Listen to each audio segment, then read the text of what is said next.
Hello and welcome to Rosette. As Manchester United show more unexpected flair than Ryan Giggs with a quill, and Liverpool are left as disappointed as British seaside revellers as they realise that thing bobbing past them isn't a discarded Magnum. Yeah, Hannah doesn't know this story because she's been on holiday. There's poo in the sea, Hannah, I'll tell you later. Oh, yeah. Oh, yeah, I know about that. Meanwhile, the two most evil clubs in the Premier League, a toughly contested title, put on a classic with a San Maximan of the match display from Alan to earn Newcastle a 3-3 draw against champions Man City. Meanwhile, Jesse Marsh's Leeds White Sox beat Todd Bowley's London Blues 3 touchdowns to 0 at Stamford Bridge in association with Elridge Industries. Also, don't forget to visit anotherslice.com/Rosette Football for more of this gold, but for money. I thought, Joe, you were going to say my OnlyFans because I don't have an OnlyFans, but my backdrop is so today. It's really bad, isn't it? So Hannah came on and went, can you crop me?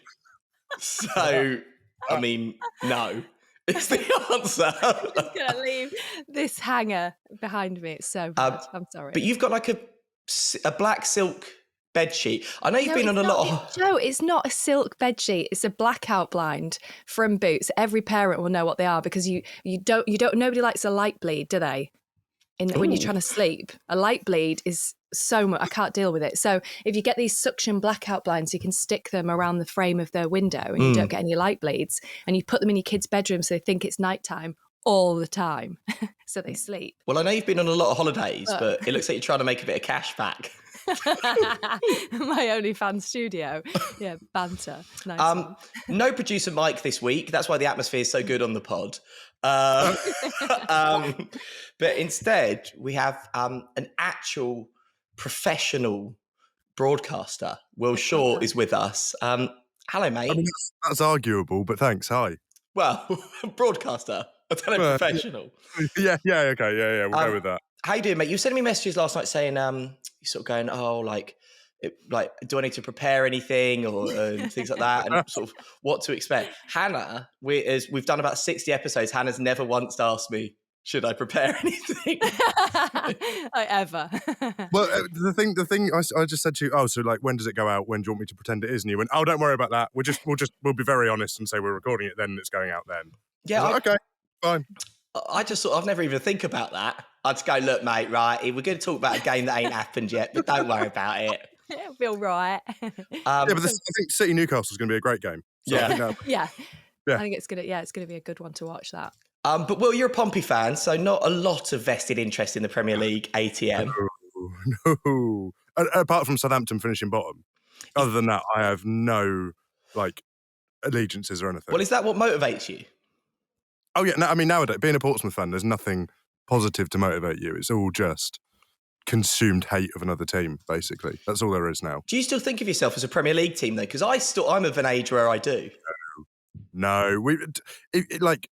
We had 7 or 8 good years in the Premier League, but other than that, we've never really been top flight. Probably like Championship is our natural level. Well, I remember watching you beat us in a rainy, muddy FA Cup semi-final at Wembley. Oh, I was there. What a day. I was there too. Oh, what a gorgeous day. Were you the one making that rude gesture at me the whole week? Yeah. Yeah, I thought so. But that was it. Hannah, you've been on holiday. Yeah. Again. Well, it sort of looks a bit like the other thing it looks like is you've been kidnapped by extremists, and this is like a hostage video. What do you mean? Well, because you've got the black backdrop and you sort of seem quite cheerful, but it's just like, oh, they're treating us well. But the demands of the government. Hannah, you've been on holiday. You saw lots of elements. I saw lots of photos of you looking like Crocodile Dundee. Yeah, and you said I look like Barry Chuckle. Well, no, I said you and your husband look like the Chuckle brothers on holiday. So what happened was, while we were away in Canada, we were like, right. So the holiday to South Africa was for Andy's 40th, and he turned 40 last year. And obviously, because of COVID, we weren't able to go. So all our family were like, what does Andy want for his birthday? And I was like, just look after our children and let me take him on holiday. So that was like Andy's gift, that look after our kids for a few days. So it was all a bit last minute, knowing what date we could actually go. So we went to go outdoors and everything, there was loads of buy one, get one free offers. So we bought the same hats, the same shirts, the same trousers, same jackets. So when we took a picture together, I was like, oh God, it's literally like a bog off deal. But that's genuinely what it was. So we did look like those people when we turned up, and we didn't have the same walking shoes on, but they had a different range for men and women. But we were genuinely like his and hers, and it was actually quite embarrassing. Because it looked like you bought it all out there, like they'd seen you coming. They're like, Ellie, they come. Make sure you charge this little double A. That's how they talk, sort of. You know, went to South Africa, not Australia, don't you? Yeah, where do you think Hannah went, Joe? G'day, guys. Look at them in the sunshine. Hello, mate. I'm from Johannesburg. Look at that koala with a big trunk on its face. Stay to that thing. Watch out, he'll eat ya. So there you go. Was it nice though, South It was Africa? so good. Apart from the last day, or the day before the last day, we were like, we're going to have the best day tomorrow because they gave us a late checkout. Our flight wasn't till 3:00. We're like, this is going to be epic. We're going to get up. Part of the day before, I had to film a couple of online workouts. So I filmed 3/4 of it. Happy birthday, Andy. Late checkout and Hannah's not there. Well, I'd said to Andy, I was like, whatever you do, don't walk in the background, because the whole of our room was in the backdrop and it was just glass. So I was like, don't walk in the background while I'm filming because like, I don't want you to be in the background. So he's like, oh, I won't. So I had 2 minutes to go, and he walked past and rubbed his genitals up and down the window of the glass right behind my head. I was like, what are you doing? Like, literally. Was it live? No, I was pre-recording it, so I couldn't even edit it. I couldn't stop it and then add a bit on at the end. It was like a 30-minute session. And at 28 minutes, he rabbed his organs. He rabbed his genitals all over the screen. So I was like, what are you doing? So then the last day, I was like, right, I'm going to have to film that whole thing again.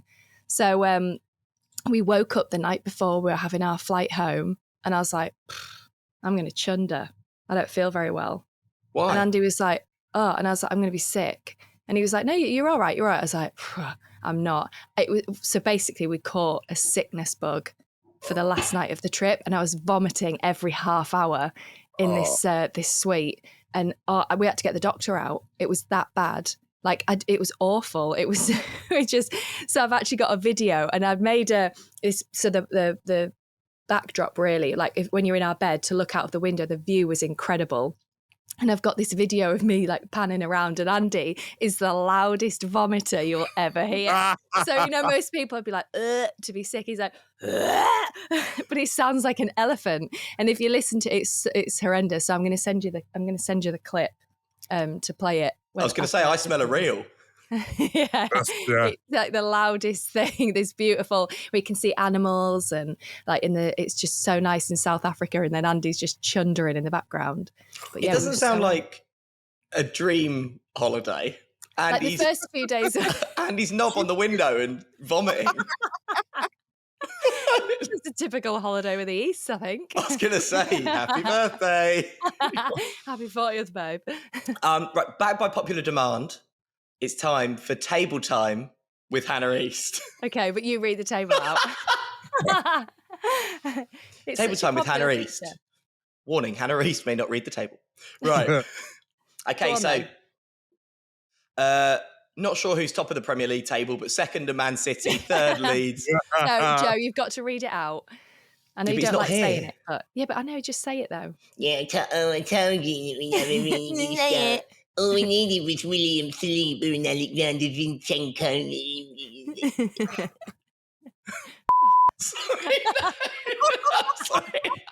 Sorry. I love you, Mike.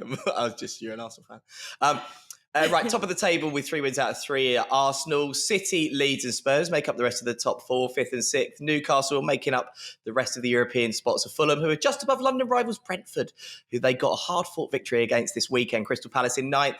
Forest, Southampton, Chelsea, Villa down to 13th. Manchester United up to 14th. Heady heights for them. Bournemouth 15th, Liverpool 16th and Everton 17th. The bottom 3, Wolves, Leicester and dear, oh dear, West Ham. That's Table Time with Hannah East. Read by Joe Forrester. Read by Joe Forrester. Right, it's time for the most popular feature on the show. It's time for things that make you go. So this is, you've heard this before, haven't you, Will? God. This is just for Joe's benefit. I don't know if he listens back to himself. Maybe he makes it into a reel every week. I'm not sure. He made me listen to it before I came on a loop. Did you? Now, why are you licking your microphone? Happy birthday, Andy. You got a poorly tummy. Rub it better. No, I didn't want to rub it because he his pants. Keep away from the region. That stopped you. So things that make you go, this week. I would say, I don't know about you, Will, Alan Saint-Maximin's first half performance at St James's Park. What do you think? He's one of those players, right, that when he's really, really good, as he was on Saturday on Sunday on the first half, he is amazing. But you just know next week he will have a stinker and he'll be rubbish and he'll be a passenger and you'll be looking at him going, just do what you did in the first half on Sunday. Just keep doing that. So as exciting as it is that he had a great half of football, there's a reason he's not being looked at by a bigger team and he's not going to be touched by a bigger team because he can only do 45 minutes every 3 games. Well, do you think so? Because I look at him and I think I want you at Spurs. But that's because, really? I don't watch Newcastle every week. So when you watch the highlights, you watch him, you go, wow, he's good. Who would he replace in your Spurs team, though? Because there's your Spurs team now, as much as it pains me to admit it, is fairly solid. You stick Saint-Maximin in there, and suddenly you've lost a solid performer for someone who, will have a good 45 minutes every. I can't really do the maths, but every 3 games, he'll have a good 45 minutes. I was trying to do that per minute and sound really good, but my brain wouldn't engage. But he's just like a fun, exciting, sexy footballer. Everybody loves, fans, especially the Newcastle fans. Oh, yes, go on, Alan. Oh, they fucking love him, don't they? Oh, look at him running again. He absolutely loves it. Newcastle Brown in the 2 watching him play football. Everybody just loves that exciting player who runs at opposition defences. But I don't understand, with a player like that, why can't he do that? Why can't, what do you think? He needs to, Use your words, go. Use your words. Go on. I'm not so good with that, hence my career. Do you think he needs to temper his game a little bit and maybe lose some of that magic and find a bit more, I suppose, kind of formality to his game to make him a better player? Yeah, it's that thing of being in the mood, isn't it? And when he is in the mood, he is, as you say, a very sexy, very, very good player. But if you're not in the mood all the time, you're fairly useless. When Portsmouth, for example, were in the Premier League, we had a lot of very sexy players who would run at defences and were amazing for 1 game a season. Who are we talking? And you were like, oh my God. Like John Utaka. John Utaka, you were he'd have 1 good game a season. You'd be like, this guy is incredible. Where's that been hiding? And then the rest of the season, he'd be absolutely guff. And you're like, well, he's a passenger and he will be a passenger at Newcastle for the majority of the season. But he's one of those players that as soon as the place is under threat and he looks a little bit like, oh, might need to drop him, bang, he'll have a great game and you're suddenly like, oh, you can't drop him. Oh, he's class. And just survives off that kind of memory of. Did you see him 6 matches ago? It was mint. Yeah, exactly.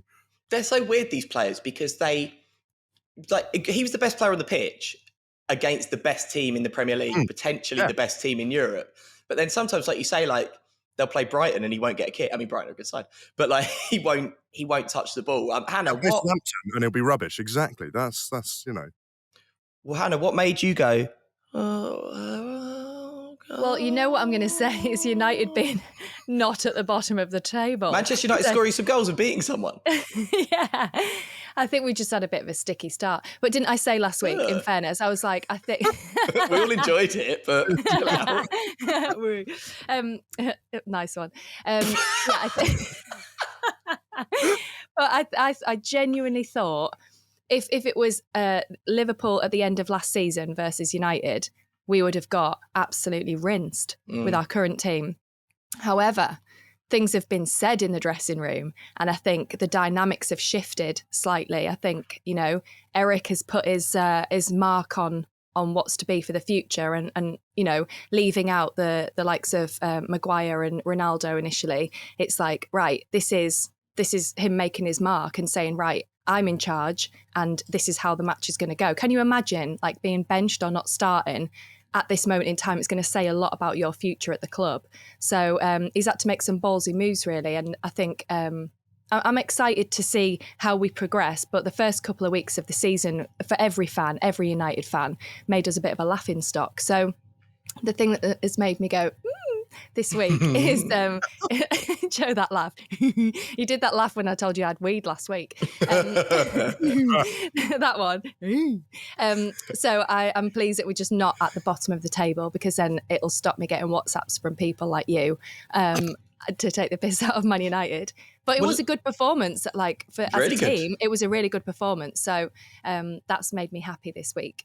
Well, Will, what do you think? Like I thought the key thing was potentially Maguire being dropped. I think he's had a lot more stick than he deserves. Nobody kind of deserves way to be... too much, not just a bit more, way too much stick. It's been ridiculous. But in terms of just cutting all of that kind of abuse out on the pitch, he's been in pretty poor form. So that needed to be mixed up. And I thought Lisandro Martinez and Varane looked like a decent pairing potentially. Looked very, very good. I think as well, I feel very sorry for Maguire, because I feel like he's not had any protection in front of him for so long. Because that United midfield, to me, looks weak and looks like you can cut through it. And there's only so long you can have that, and as a centre-half, not be horribly exposed and not have a run of bad games, because you can't constantly be, you know, a super centre-half, as kind of Van Dijk showed on Monday night, because Liverpool midfield looked really exposed then, and Van Dijk and Gomez looked, I mean, average at best. Well, that Liverpool midfield was what? Jordan Henderson, James Milner and Harvey Elliott. That's not particularly good. Exactly, yeah. And they didn't look very mobile, and you sort of went, oh, that's... You almost... I was watching it going, yeah, United, that's been your problem, and Liverpool is showing you, you know, like how you've been looking in recent weeks and the end of last season. So it was really interesting that had reversed. But what I thought was very exciting was that you had two young English lads. Still young? Yeah, they're both still young. Yeah. They're younger than me, so they're young. That's the rule. They're a lot younger than me and Hannah. Two young English lads scoring the goals and looking quality. Yeah. We sort of, you know, I think everyone had written Sancho and Rashford off in terms of the World Cup coming up. But actually, if they start hitting form now into September into October, you're going, well, yeah, they were on the plane and they're probably starting. Well, 2 years ago, Jadon Sancho was the most exciting player in the Bundesliga. Yeah, 100%. And it hadn't, until the other night, I didn't think it had really worked out for him. And you're sort of going, oh, do you add him to the list of flops? Is he, you know, and Hannah, you'll know more than me, but do you sort of look at him and go, oh, he's not going to make it? Well, it's worrying when you have a young player that comes into such a big club with so much expectation and they don't live up to it. And you think, is that because of the club? Is that because of the coaching? Or is that because of the personality that can't deal with the pressure to be in such a big club? And you think you'd hate for any of those factors to affect their performance and affect and hinder their ability. So it's nice when we have the younger players, like one of the youngest sides teams we've had, first teams in a long time. It's nice to be able to say, and we joke, we need the younger up and coming players, but we do.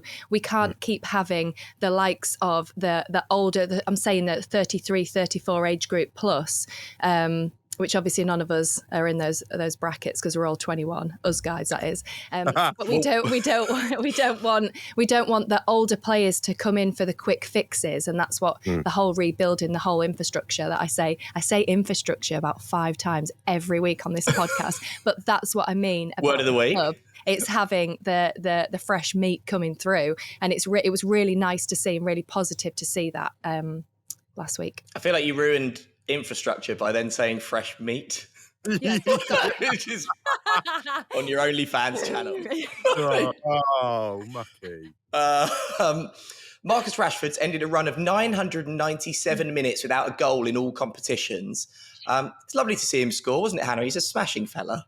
Well, he is a smashing fella, and everything he's about is just incredible for this day and age. For somebody, you know, at the airport, as I was racking up my air miles like Judith Charmer, at the airport, I was, you know, there's books of Marcus. Another bang up to date reference from Hannah.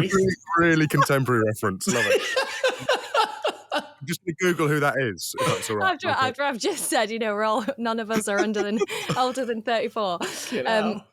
But for what he's doing for this day and age, he's such an inspiration, and everybody wants him to do well. Whether you're a United player or not, everybody wants him to do well because of what he's about and what he's achieved off the pitch.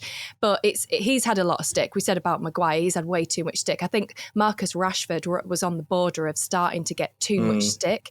He's obviously had a few issues off the pitch. I think that's been quite evident. And I think maybe the pressure's got to him too much. He's been doing this all his life. And he hasn't had he's had so many expectations on him, and not a bit of a break from this whole section of playing football and having the limelight on him. And I think with stuff that went on behind the scenes with Manchester United as a team last season, it seemed to impact him quite a bit.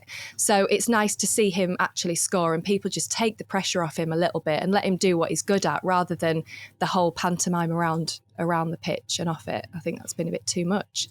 Well, old Harry Maguire might feel a little bit hard done by because obviously he didn't play the other night, but he was in the stands, Casemiro. So he's now got protection in front of him. He's won 5 Champions Leagues, Casemiro. So, and with Rafael Varane now starting, who's won 4. So, from a defensive point of view, that's 9 Champions Leagues. Surely. Yeah, but some of those are the same Champions League. 4 of them they're in the same team. Yeah, exactly. So you've still only got the. There's classic tabloid journalism there. I've removed the context to suit my own point. Yeah, exactly. That's why I failed my media law exam twice. Joe's just making his own facts up. It's true. My mate even gave me his little media law book. He's a professional journalist. And he gave me his little media law book with all his notes. I still failed. Not like cheating, but like he was like, look, these are my revision notes. And he's a professional journalist for a national newspaper, failed twice still. So there we go. God. No Ofcom on podcast though, is there? So what are you going to do about it? Yeah. Who are you going to tell? Just wait till I talk about an ongoing case with Ryan Giggs later. I was going to say, I've seen the running order, and I'm now very worried that you've failed media law. We'll get there in a bit. That's fine. We'll get there in a bit. But Will, Casemiro is exactly what they need, isn't he? Experience, quality, and exactly the right position. Yeah, and also I think, Hannah, you talk about like the young players and not wanting this quick fix. And although he maybe looks like a quick fix, but what he actually does, in my opinion, is he comes in, offers that extra protection, and suddenly the players further up the pitch, the Rashfords, the Sanchos, even the Elangas, if he's kind of got a future and is going to keep starting, is, the responsibility is released off them a little bit, and there's a bit more freedom because well, if you do lose the ball, you've now got a really solid base behind you that's more than likely to win it back. Yeah, and you've not suddenly. Yeah, exactly. You're not suddenly going, God, even in the attacking third, I don't want to lose it because I've just got McTominay and Fred behind, not looking that solid. Now it's like, well, if we lose it, hopefully there's a bit more. This will all come back to bite United in the arse probably, and it won't work. But the theory is they should look a lot more solid, and it should mean as well when Maguire does get back in the team, because I think at some point he will come back in for a run of games. I'd have thought there'll be injuries, suspensions, whatever it is. That should settle him down as well, and hopefully you'll start to see the England Harry Maguire playing for United. Well, also you're going to need 3 good centre backs in rotation to play 50 odd games a season. Given that Eric Bailly, I really like him, but he can't stay fit. Yeah, he's gone now, isn't he? As well. Well, you're not going to need him then. Yeah, he's gone out on loan, Joe. He's gone. So go on, mate. Can we play Bailly this weekend? Can't, mate. He's in Norway. So he's probably not gone on loan to a Norwegian team, has he? No, he's gone to France. Has he? You never know. I thought you were saying that point because you knew that he'd gone out on loan. Yeah, I thought that's what you started with. All right. No, I don't. All I do every day is Google. Why don't you just say he's gone out on loan? Every day I Google Spurs transfers, and that's it. That's right. Yeah. Yeah. Oh, that's it. Today. That's me masturbating over Tottenham. Have you signed another wing back? Is that because that seems to be your strategy this window? Just wing backs. It's most important position in modern football, mate. That's all you need. Sure. I was at the game on Saturday actually, and we were appalling. We were so bad. The first half was the most turgid, horrible, just flat turd of a game. Basically, just like we just couldn't get going at all. But tell you what, though, this Nunez guy, another George Mendes signing that Wolves have signed, looks absolutely mustard. Honestly, it's like a young Ronaldinho. Well, not quite a young Ronaldinho, but he was very good against quite an abject Spurs.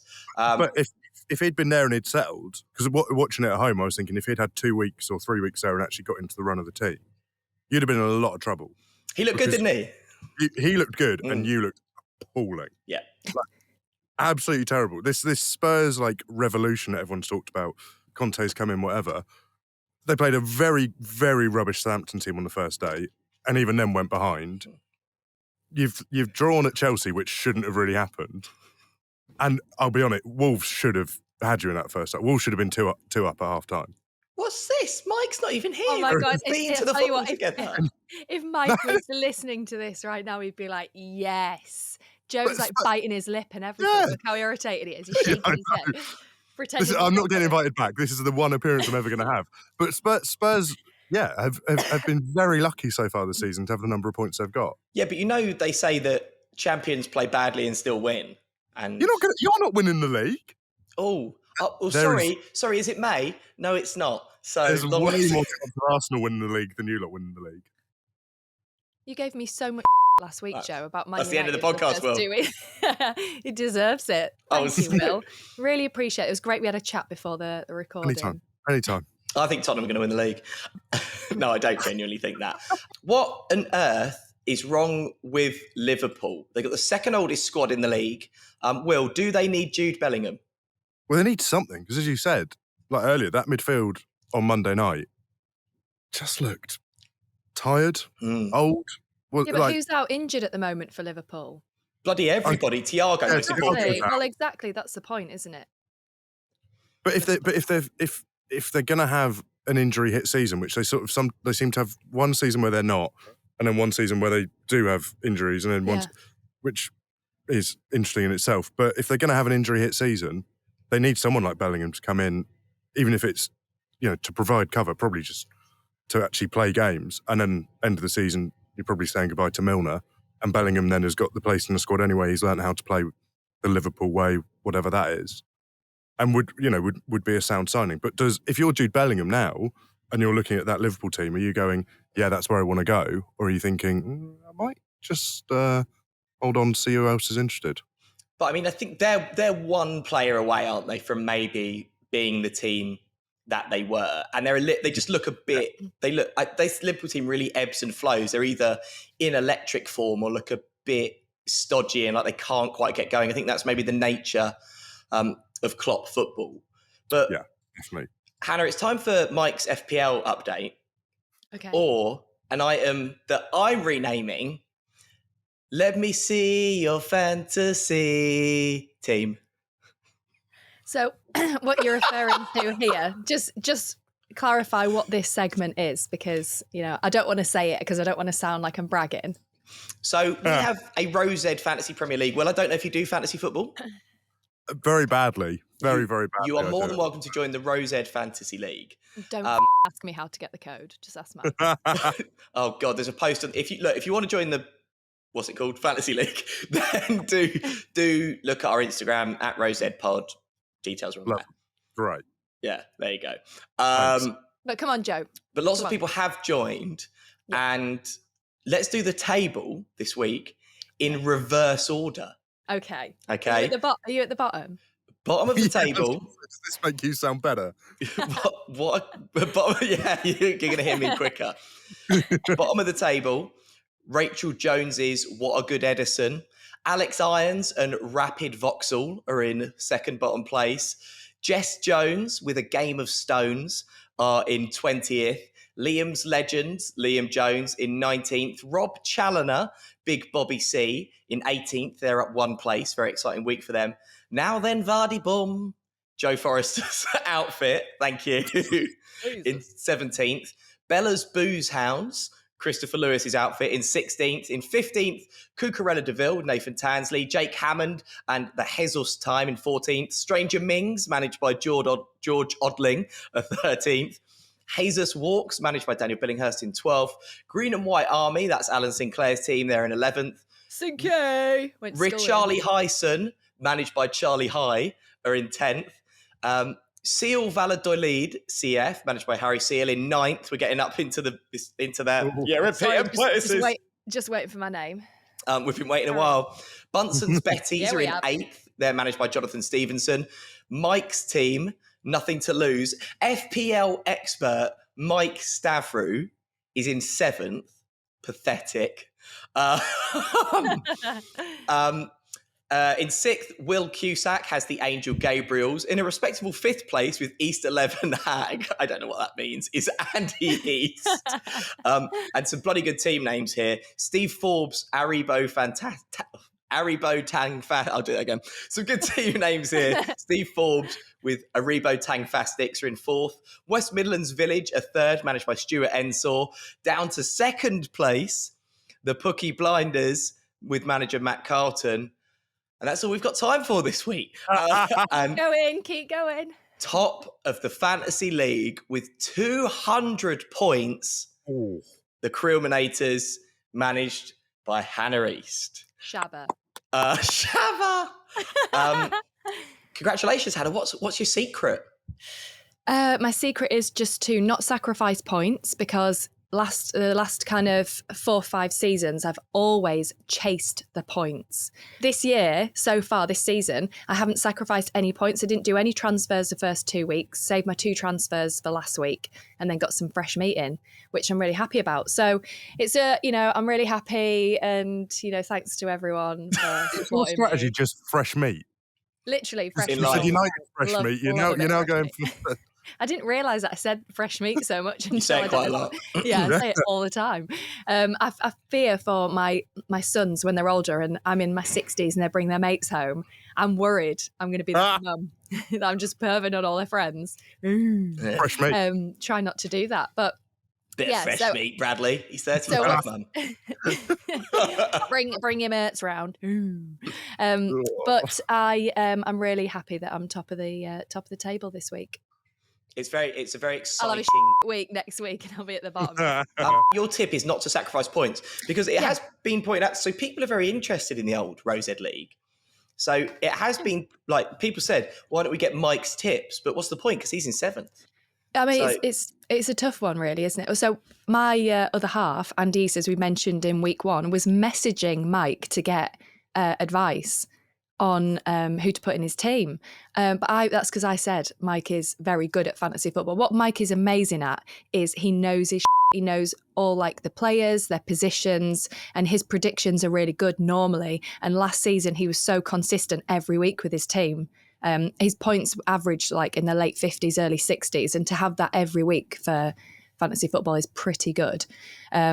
So I think I only beat him like 3 or 4 times last season.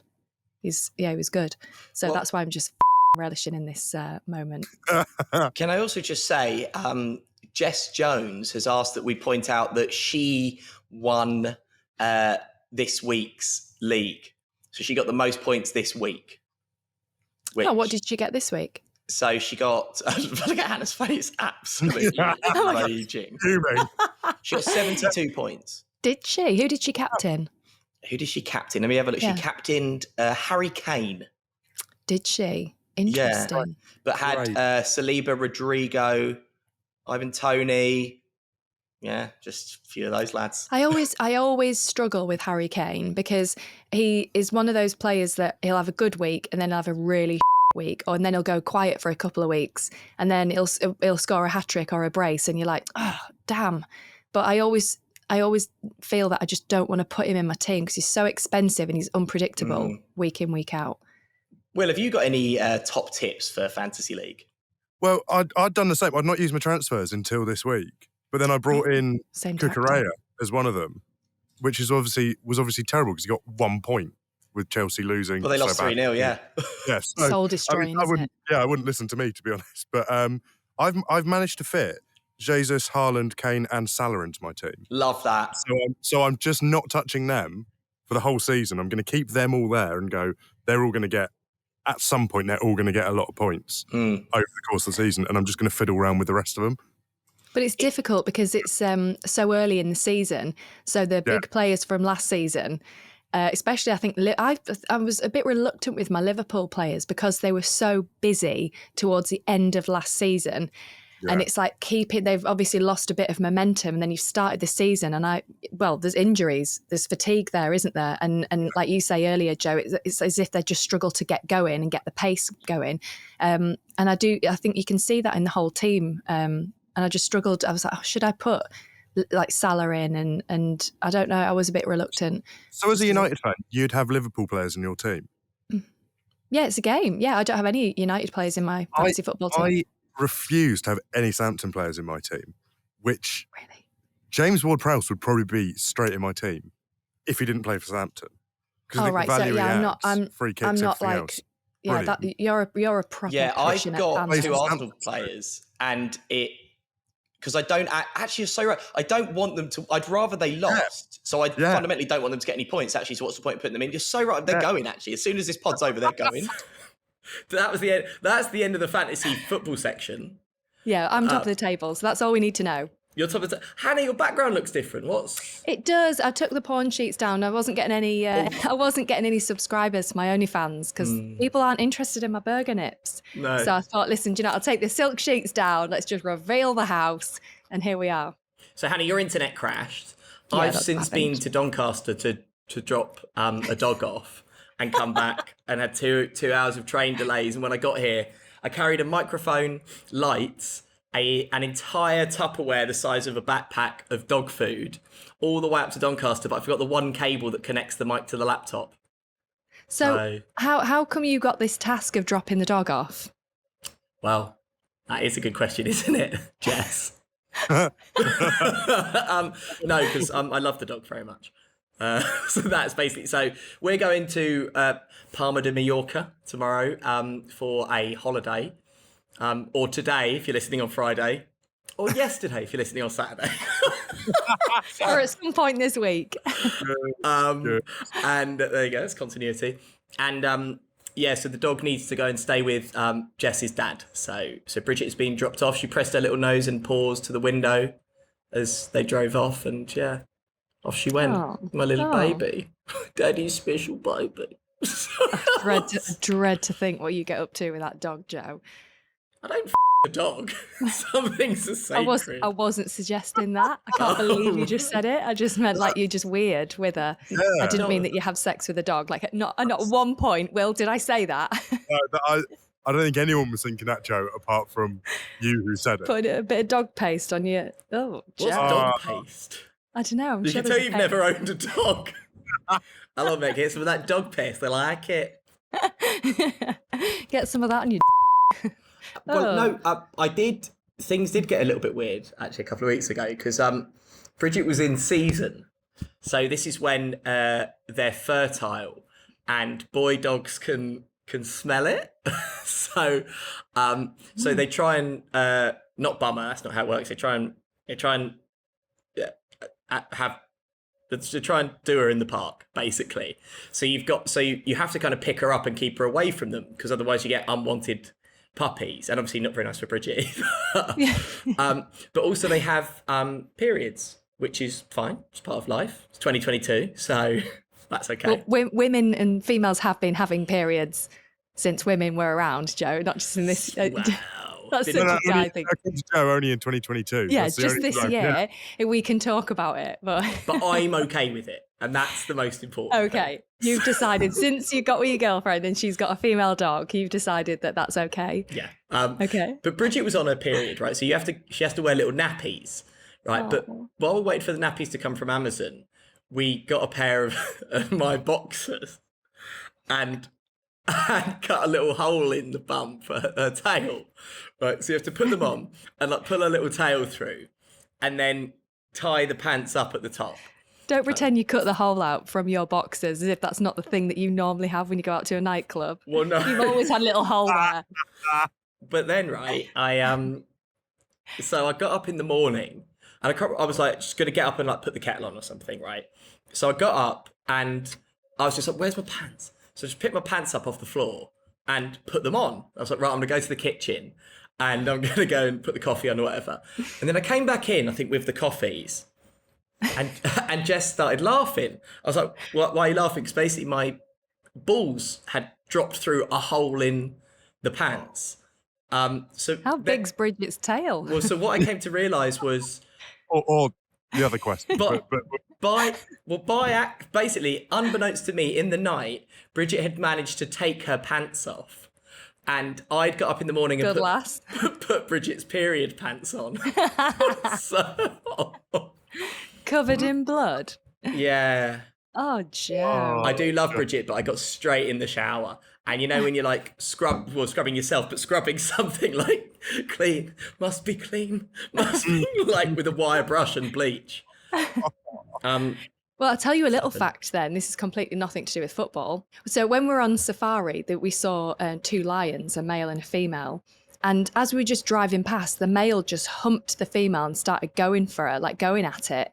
And then literally 30 seconds, they were growling and stuff. 30 seconds later, they finished.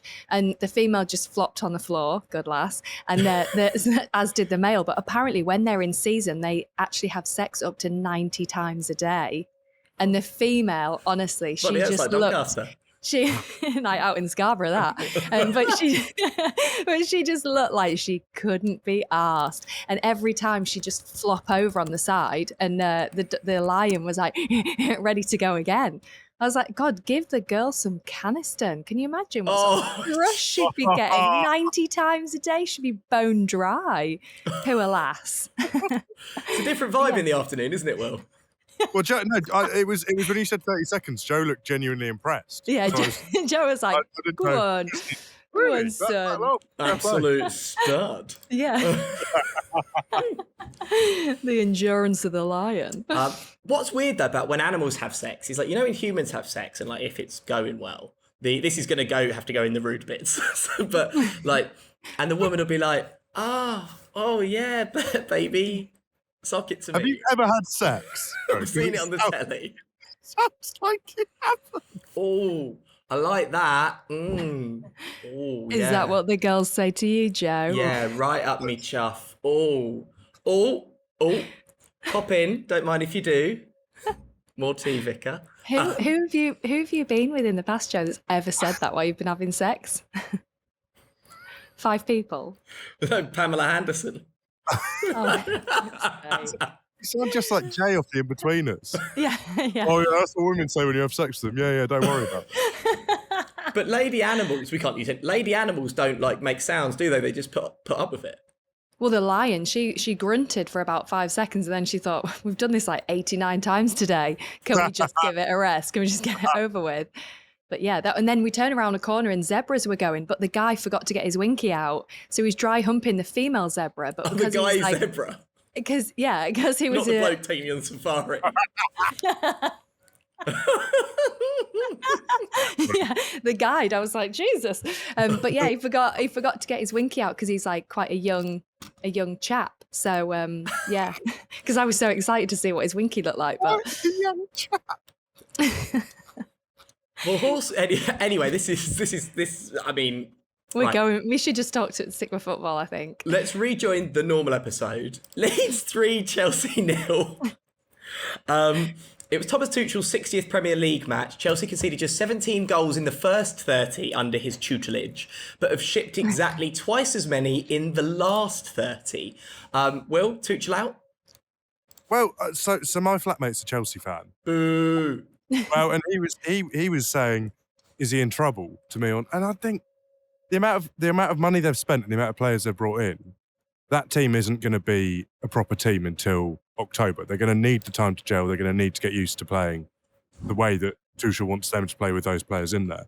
So you can get rid of him. You can bin him off and bring someone else in, and there might be that small bounce. But they're still going to have to get used to playing. So you're not going to see what that team actually is until October. And surely, the bloke's won you the Champions League when you were basically nowhere. So you'd surely you can give him until January at least to go, all right, make this team actually work. This is now your team. But I suppose, knowing Chelsea fans, it'll get to October and it'll be gone. Well, Hannah, we confidently predicted them as title winners this time last year. Oh, we did. Having seen what you've seen of them so far, do you think that they've got any chance at winning the Premier League? It's a tough one because if I say yes, then at the end of the season you'll say this exact thing. But I think because they'd signed Lukaku last year and we were like, oh wow, they're going to be amazing, and then it all just really went to for them, didn't it? It did. So yeah, and it's becoming a bit of a pantomime, I think. So I don't know. I really don't know with Chelsea. They're so hit and miss. Are we finally seeing Jesse Marsh's football at Elland Road, Will? Rodrigo started the season brilliantly. Calvin Phillips gone, but they're looking good. His compatriot, whose name currently escapes me, scored. It's a good start. They look all right. It's really frustrating because as a fan of Ted Lasso, I was sort of hoping they would literally follow the Ted Lasso model and get relegated. And now they haven't, and they're actually playing good football.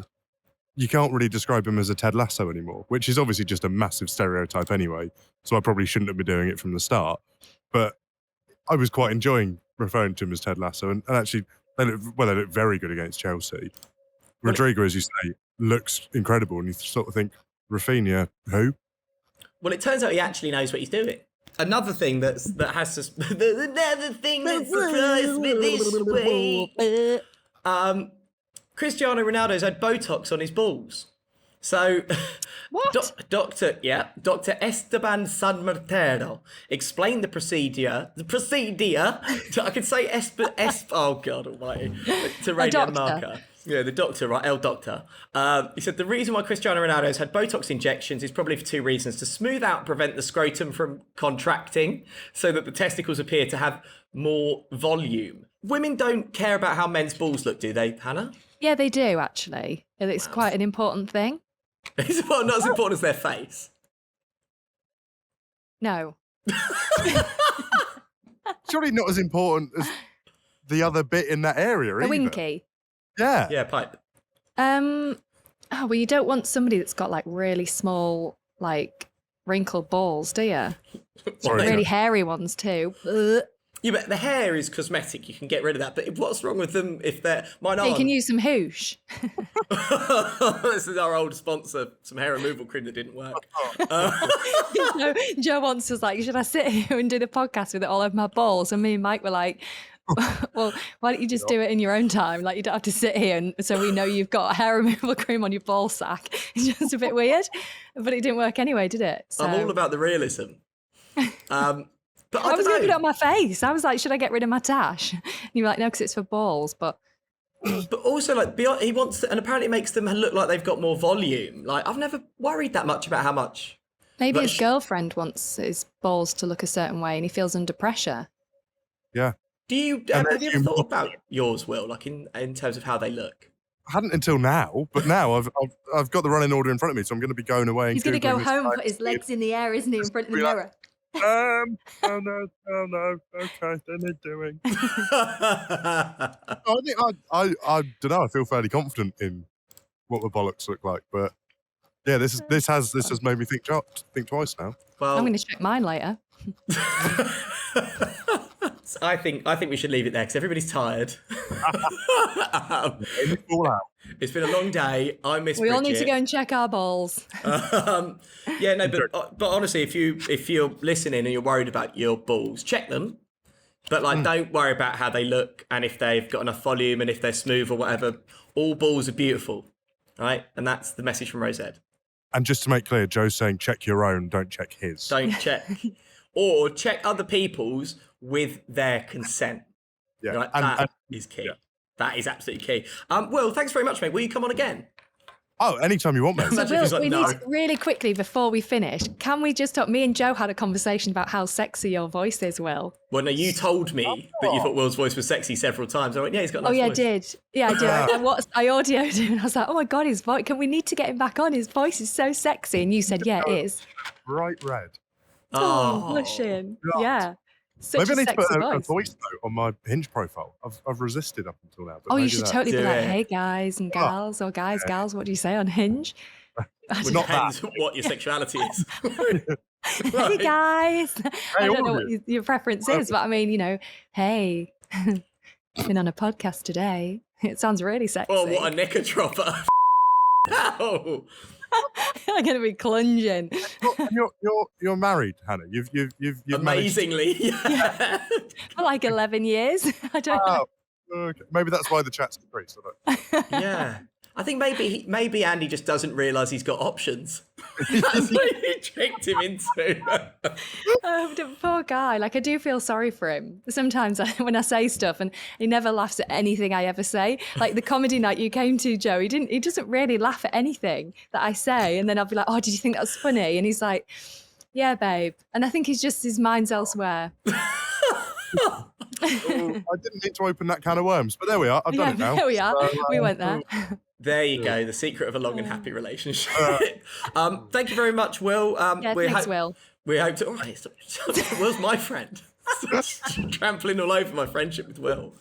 Joe gets really territorial. If me and you went for a drink, Will, he'd get so not jealous. this again. Let's go for a pint, Will, with Mike, and don't invite Joe. Especially as Joe can't be bothered to come for a pint. Exactly. What a So let's go for a drink, Will, with Mike, and we'll slag Spurs off. But right, if you want to follow us on social media, it's at RoseEdPod. Go to anotherslice.com/RoseEdFootball or RoseEd Podcast, one of those, and you can find some premium content. Look, just thanks for listening. We really appreciate it, and we'll see you next time. Bye.